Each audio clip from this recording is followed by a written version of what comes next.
आपने रिजल्ट देखा first time तो आपके मन में सबसे पहली फीलिंग क्या है? कितने लोग ऐसे थे जिनका रैंडम फोन आया? मतलब होता है क्योंकि जनरली देखा जाता है यूपीएससी का जब भी रिजल्ट आता है ना, तो ऐसे ऐसे लोगों का फोन आ जाएगा आपके पास जिनको आप जानते भी नहीं हो। जितने व्यूअर्स हैं हमारे, उन सबके लिए जो है आपकी स्ट्रेटेजी बेसिकली सब बच्चे जानना चाहते हैं कि आपने कैसे प्रिपरेशन स्टार्ट की। तो सबसे मुश्किल सीपीएफ एग्जाम में क्या लगा? टेस्ट में आपके 51 मार्क्स आए थे, क्या रीजन रहा उसके पीछे? उसके बाद इंटरव्यू की प्रिपरेशन के बारे में थोड़ा सा बताइए, आपने कहाँ से की, क्या क्या आपके मन में डाउट आए, आपको कैसा लगा इंटरव्यू की प्रिपरेशन?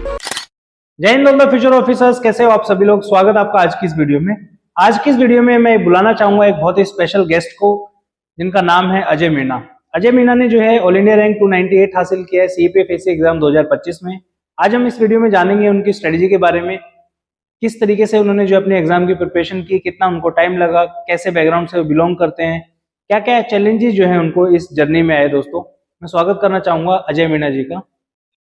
चलिए दोस्तों, सबसे पहले स्वागत करते हैं अजय मीणा का। अजय मीणा के बारे में अगर बताऊं, अजय मीणा मेरे स्टूडेंट रह चुके हैं ऑलरेडी, तो मुझे बहुत ज्यादा वो हो रहा है कि यार इतना प्राउड फील हो रहा है एज अ टीचर कि ये बच्चा हमारे यहाँ से पढ़ा और इसने सिलेक्शन लिया फाइनली। तो most welcome Ajay on this platform again. Thank you so much sir for inviting me on this platform. जी, मेरा क्वेश्चन आपसे सबसे पहला ये है कि अजय, जब आपने पहली बार रिजल्ट देखा, क्योंकि बहुत सारा रूमर था कि आज रिजल्ट आने वाला है, काफी दिन से वेट कर रहे थे आप लोग, 2-2.5 महीने हो गए थे इंटरव्यू हुए, बट रिजल्ट नहीं आ रहा था आपका। तो जब आपने रिजल्ट देखा फर्स्ट टाइम तो आपके मन में सबसे पहली फीलिंग क्या है?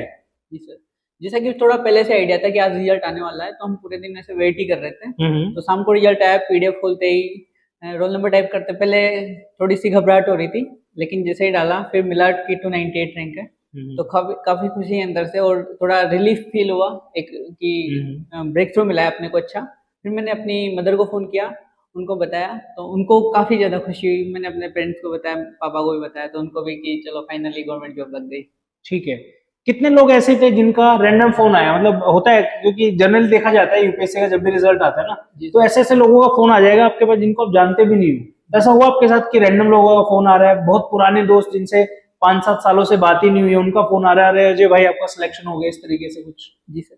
सर वैसे तो मेरे जो भी दोस्त हैं वो मुझे काफी मानते हैं, उनका सबका आया ही फोन। बाकी ऐसा कोई मतलब ऐसा रिलेटिव्स नहीं था कि भाई जिन्होंने काफी टाइम से याद ही नहीं किया, उन्होंने किया। लगभग सब पहले भी याद करते ही रहते थे, तो उन्होंने वेल विशेस दी और सभी सभी काफी खुश थे फैमिली में। चलिए, बहुत खुशी की बात है, आपका इतना अच्छा रैंक आया, आपने बहुत मेहनत की है। तो अभी हम तो एक एक करके मैं आपसे क्वेश्चन पूछूंगा, फिर उस हिसाब से आप जो है आंसर देना, ठीक है? आंसर आपका प्योरली आपका ही रहेगा, हम कुछ अपनी तरफ से ऐड ऑन नहीं कराएंगे। जो आपका ऑनेस्टली जो आपने तैयारी की है वही आप जो है बताना, ठीक है?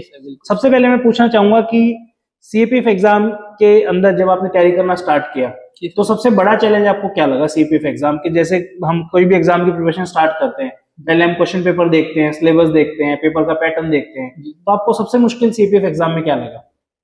सर जैसा कि मैंने तैयारी यूपीएससी से शुरू की थी, तो मेरा मतलब ठीक ठाक जीएस का बैकग्राउंड ठीक ठाक था, लेकिन मेरी सीएफएफ की जो मुझे चैलेंजिंग लगा वो मुझे पेपर 2 का लगा।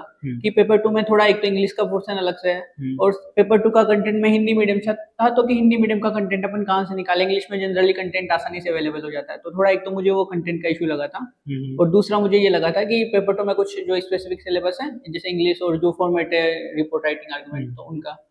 ठीक है। पेपर 1 के रिसोर्सेज की हम बात करते हैं, तो पेपर 1 के क्या क्या मेजर रिसोर्सेज आपके रहे और कैसे कैसे आपने उनको फॉलो किया, उसके बारे में थोड़ा सा बताइए। जी सर। पेपर 1 में सर जैसे मैंने तैयारी ना सीएसए की थी, तो मैंने जो भी हिस्ट्री, पॉलिटी, ज्योग्राफी, इकोनॉमी, जो भी जीएस के सब्जेक्ट है वो मैंने वहीं से प्रिपेयर किए थे। कि जैसे मैंने पॉलिटी के लिए एक राजेश मिश्रा सर की बुक आती है हिंदी मीडियम के लिए, वो पढ़ाते भी, वो काफी अच्छा पढ़ाते हैं, तो बहुत ही ईजी लैंग्वेज में वो पढ़ी थी, तो वही मेरा, उसी से मैंने शॉर्ट नोट्स बनाए हुए थे अपने पॉलिटी के। तो किताब पढ़ने के बाद मैंने मतलब 20-25 पेजेस में शॉर्ट नोट्स भी निकाल रखे हैं मेन नोट्स के अलावा, तो मैं क्विकली उनको रिवाइज करता हूँ। जैसे वो मैंने पॉलिटी के लिए, हिस्ट्री के लिए भी मैंने शॉर्ट नोट्स बनाए हुए हैं, सेम बुक्स पढ़ के फिर शॉर्ट नोट निकाल रखे हैं, तो मैं उन्हीं को प्रॉपर रिवाइज करता हूँ सर। और बाकी फिर पीवाईक्यू लगा लेते हैं पेपर 1 के लिए। ठीक है। साइंस के लिए क्या रेफर किया था आपने? सर जो मेरे लिए सीएफएफ में, जैसा आप पूछ रहे थे क्या चैलेंजिंग था, तो उसमें मेरे लिए पेपर 1 में साइंस सबसे ज्यादा चैलेंजिंग था, क्योंकि साइंस का बैकग्राउंड था, लेकिन ऐसे होता है कि अपन ने स्पेसिफिक साइंस नहीं पढ़ा है, सीएसई में साइंस नहीं आता है और बाकी सब्जेक्ट आ ही जाते हैं। तो जो स्टडी फंडा पे मैम थी, उन्होंने मैराथन लिए थे, बायोलॉजी, केमिस्ट्री, फिजिक्स तीनों के, और पीवाईक्यू के भी उन्होंने पर्टिकुलर मैराथन लिए थे, तो मैंने किया था, और मैम काफी अच्छा समझाती थी, तो वहां से मैंने वो पीवाईक्यू प्लस वो करके क्लासेस करके और फिर वही टेस्ट वगैरह दिए थे, तो मतलब साइंस वहां से कवर हो गया था। ओके। पेपर 2 के लिए जो आपने बताया कि पेपर 2 में काफी सारे चैलेंजेस आपने फेस किए, जी सर। तो पेपर 2 का कैसे प्रिपेयर किया फिर आपने? जी सर। सर पेपर 2 का मतलब कंटेंट ज़्यादा पहले से ये नहीं था, लेकिन जैसे 2-3 महीने जब एग्जाम को बचे तो फिर मुझे पेपर 2 के लिए तो स्पेशली लगाई थी कि टेस्ट सीरीज ज्वाइन करनी चाहिए। तो फिर जैसे मैंने स्टडी फंडा की टेस्ट सीरीज ज्वाइन करी थी, तो उसमें फिर ये हुआ कि पहले टेस्ट में काफ़ी कम मार्क्स थे, मतलब वही क्योंकि मैं पेपर पूरा नहीं कर पा रहा था। 51 मार्क्स। एक सेकंड, आगे बढ़ने से पहले ना आपको मैं नॉस्टैल्जिया में लेके चलना चाहता हूँ। आपको याद है पहला टेस्ट जब आपने दिया था, हम बच्चों के जो है मार्क्स पब्लिकली रिवील करते थे, क्योंकि टेस्ट सीरीज में जनरली ऐसा होता है, लोग अपना टेस्ट लेते और चले जाते हैं। हम सब बच्चों के मार्क्स बता के कॉपी देते थे कि भाई तेरे इतने नंबर आए, तेरे इतने नंबर आए, ठीक है। तो उस टाइम जब सबके मार्क्स हो जाते थे फिर उसके बाद हम डिस्कशन करते थे बेसिकली, ठीक है। तो उस टाइम डिस्कशन करते थे तो आपको याद है कि आप कितने डिमोटिवेट थे। मैंने इनको ये कहा था कि बेटा मुझे कुछ नहीं चाहिए, सिर्फ एक चीज कर लो, आपके नंबर आज कम आए कोई दिक्कत नहीं है, आपने लिखा, आप टेस्ट देने आए, सबसे बड़ी बात है। सिर्फ और सिर्फ मुझे एक चीज चाहिए आपकी तरफ से, वो है 8 फुल एंड टेस्ट है टोटल, सारे के सारे टेस्ट लिख दो बस। लास्ट टेस्ट में आप जो है अपना इंप्रूवमेंट खुद आप देख पाओगे। तो पहले टेस्ट में आपके 51 मार्क्स आए थे, क्या रीजन रहा उसके पीछे? सर एक तो कि मैं पेपर पूरा ही नहीं कर पाया था, सबसे बेसिक तो मुझे फॉर्मेट्स भी कुछ पता भी नहीं थे सारे, और दूसरा मेरी स्पीड जो राइटिंग प्रैक्टिस थी, स्पीड भी इतनी नहीं थी कि मैं वो 3 घंटे में पेपर पूरा अटेम्प्ट कर पाता। तो जैसे मेरे प्रेस ही छूट गए थे, ऐसे भी मैं चारों नहीं लिख पाया था, ऐसे भी मैं केवल 2-3 ऐसे ही लिख पाया था, ठीक है। तो ये कुछ इश्यूज रह गए थे सर। ठीक है, तो टेस्ट लगाने के बाद धीरे धीरे इंप्रूवमेंट हुआ आपका उसमें कुछ? सर इम्प्रूवमेंट काफी हुआ कि जैसे जो बीच में 5-6 दिन बचते थे उसमें हम पर्टिकुलर एक टॉपिक पे प्रैक्टिस करके आते थे।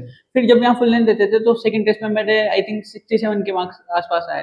तो फिर खुशी हुई कि अच्छा 14-15 मार्क्स बढ़े तो अभी और बढ़ेंगे। फिर थर्ड में शायद 77 भी आए, ऐसे करके मैं लास्ट तक सर 85 तक पहुंच गया था। लास्ट टेस्ट में मेरे अराउंड 85 के आसपास मार्क्स थे, और 5 मिनट पहले मेरा पेपर पूरा कंप्लीट होने लग गया था। जो पहले पेपर छूट रहा था 50 मार्क्स का लगभग, वो कंप्लीट होने लग गया था सबसे। यहाँ पे मैं आपका एक एडवाइस लेना चाहूंगा, जैसे बहुत बच्चे ऐसे जो फ्रेशर तैयारी करना स्टार्ट करते हैं, अब बहुत बच्चों को लगता है कि यार पेपर 2 तो बहुत इजी है, हम कर लेंगे, कोई दिक्कत थोड़ी ना है, पेपर 1 होना चाहिए, पेपर 2 तो हो ही जाएगा। तो आपके हिसाब से पेपर 2 की तैयारी जो है वो किस टाइम पे शुरू करनी चाहिए, और क्या पेपर 2 बहुत ज्यादा मुश्किल है? क्योंकि कई बच्चे ऐसे हैं वो ये बोलते हैं कि सर मैं पेपर 1 में तो बहुत सारे नंबर ले आऊंगा, बट पेपर 2 में मुझे डर लगता है। तो इसके बारे में आप क्या कहना चाहेंगे?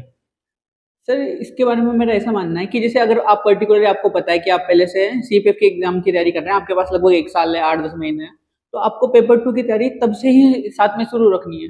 कि जैसे जो भी मान लीजिए यूपीएससी में तैयारी करते हैं तो मेंस की तैयारी फिल्म्स के बाद थोड़ी ना करते हैं, तो वैसे पेपर 2 इंपॉर्टेंट कंपोनेंट है, 200 मार्क्स का है।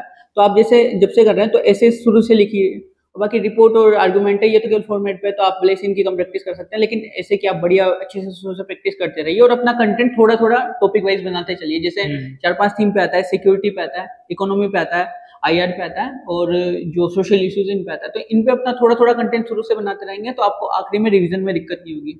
आपको आखिरी में कंटेंट की किसी के पीछे भागना नहीं पड़ेगा, तब आप टेस्ट देंगे और फिर इंप्रूवमेंट करेंगे, वो कंटेंट रिवाइज करेंगे।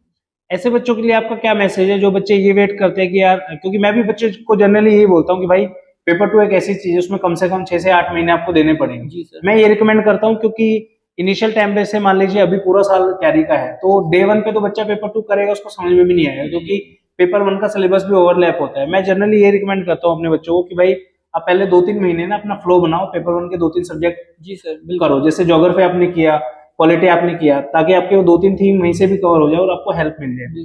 काफी बच्चों को मैंने देखा है वो वेट करते हैं कि यार कर लेंगे, हो जाएगा, लास्ट में आगे जब एग्जाम के 3-4 महीने रहते हैं तब उनके हाथ पैर फूल जाते हैं कि बोलते हैं कि हमें तो कुछ आता ही नहीं है। उसके बारे में क्या पॉइंट ऑफ व्यू आपका? सर ये तो मतलब वो प्रोक्रेस्टिनेशन वाली प्रॉब्लम है बच्चों की, कि उनको लगता है कि इसको तो पेपर 1 की करना है, साथ में पेपर 2 तो बाद में कर लेंगे। हाँ। तो जैसा कि मैंने बोला वो आखिरी में नहीं होगा, उसकी आपको शुरू से प्रैक्टिस रखनी पड़ेगी, मतलब आपको अपनी कंसिस्टेंसी मेंटेन करनी पड़ेगी। जैसे मेरे हिसाब से मैं क्या करता था, मैं जो भी डेली पढ़ना होता है, जो भी मुझे कल करना है उसका टारगेट मैं आज लिख के सोने से पहले लिख के सोता हूँ कि मुझे कल ये 5 चीजें करनी, उनमें से भले से 4 ही हो। तो उससे फिर ऐसा होता है कि आप वो चीजें चेंज करने के चक्कर में पढ़ते रहते हो पूरे दिन। तो उसमें आप रूटीन में रखिए कि पेपर 2 भी आप डेली के डेली पढ़ें। मतलब ऐसा है कि आप पहले पेपर 1 पढ़ेंगे, जैसा सर ने बताया कि आप पहले बेसिक आपको पॉलिटी, हिस्ट्री, ज्योग्राफी, इकोनॉमी थोड़ा पढ़ना पड़ेगा, तभी आप पेपर 2 की प्रैक्टिस कर सकते हैं। सीधा तो क्या प्रैक्टिस करेंगे, तो आप पहले वो पेपर 1 थोड़ा पढ़िए, फिर जब आपका थोड़ा बेस तैयार हो जाए फिर आप लिखना कंसिस्टेंटली चालू रखिए। और हर संडे को तो आप ऐसा करिए कि कम से कम मैं मिनी टेस्ट तो दूँ ही सही, और एग्जाम के 2-3 महीने पहले तो आपको मतलब रेगुलर टेस्ट देना है। जितना आप राइटिंग प्रैक्टिस करेंगे पेपर 2 में उतना अच्छा इंप्रूव होगा, तो मेरे हिसाब से मेरा यही मानना है। सर हमने पेपर 1 के बारे में बात की, पेपर 2 के बारे में बात की, मेरे एक दिमाग में क्वेश्चन आ रहा है, आपने तो जैसे सीएससी की प्रिपरेशन की थी, लेकिन जो बच्चा डायरेक्टली सीपीएफ की प्रिपरेशन कर रहा है, तो उन बच्चों को जो है पीवाईक्यूज की क्या प्रैक्टिस करनी चाहिए? क्योंकि बहुत वीडियोस में मैंने सुना है टॉपर से भी कि भाई पीवाईक्यूज की प्रैक्टिस आपको करनी चाहिए, तो मेरे 2-3 सवाल इससे रिलेटेड। पहली चीज तो ये कि क्या आपने खुद पीवाईक्यूज किए थे या नहीं किए थे? अब आप टॉपर बन गए हो, अब जो भी फीडबैक दोगे बच्चे डेफिनेटली उसको फॉलो करेंगे। तो क्या आपने खुद पीवाईक्यूज को सोल्व किया था तो कहाँ से किया था? दूसरा सवाल ये है मेरा कि पीवाईक्यूज को गो थ्रू करने का क्या क्या बेनिफिट हो सकता है और कैसे बच्चों को वो हेल्प करेगा?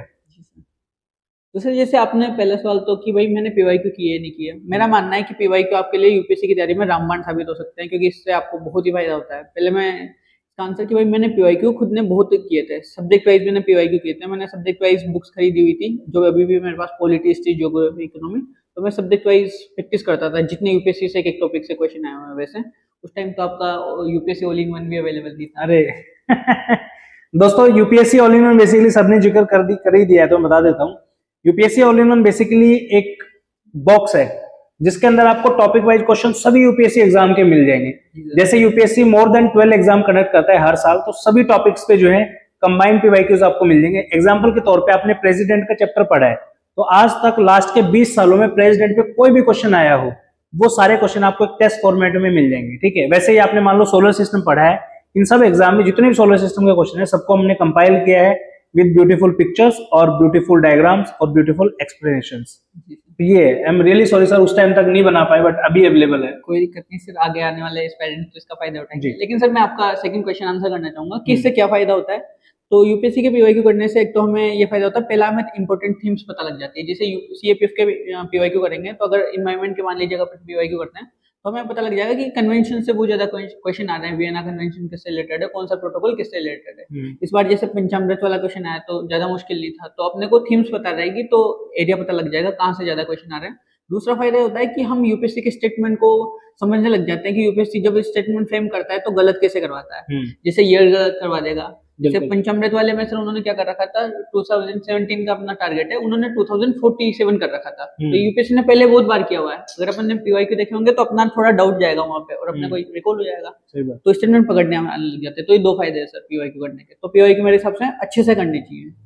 ओके, लास्ट क्वेश्चन है सर मेरा इंटरव्यू से रिलेटेड। जैसे रिटन एग्जाम क्वालिफाई होने के बाद आपका फिजिकल होता है, फिजिकल वगैरह आपने क्वालिफाई किया सर, उसके बाद इंटरव्यू की प्रिपरेशन के बारे में थोड़ा सा बताइए। आपने कहाँ से की, क्या क्या आपके मन में डाउट आए, आपको कैसा लगा इंटरव्यू की प्रिपरेशन? इंटरव्यू की तैयारी सर, जैसे कि जब फिजिकल हो गया था तो इंटरव्यू की टेंशन होने लग गई थी, क्योंकि इसके पहले कभी इतने मतलब किसी भी इंटरव्यू की तैयारी नहीं की थी, और ये तो यूपीएससी का इंटरव्यू है, तो यूपीएससी के इंटरव्यू के नाम से थोड़ा डर लगता था।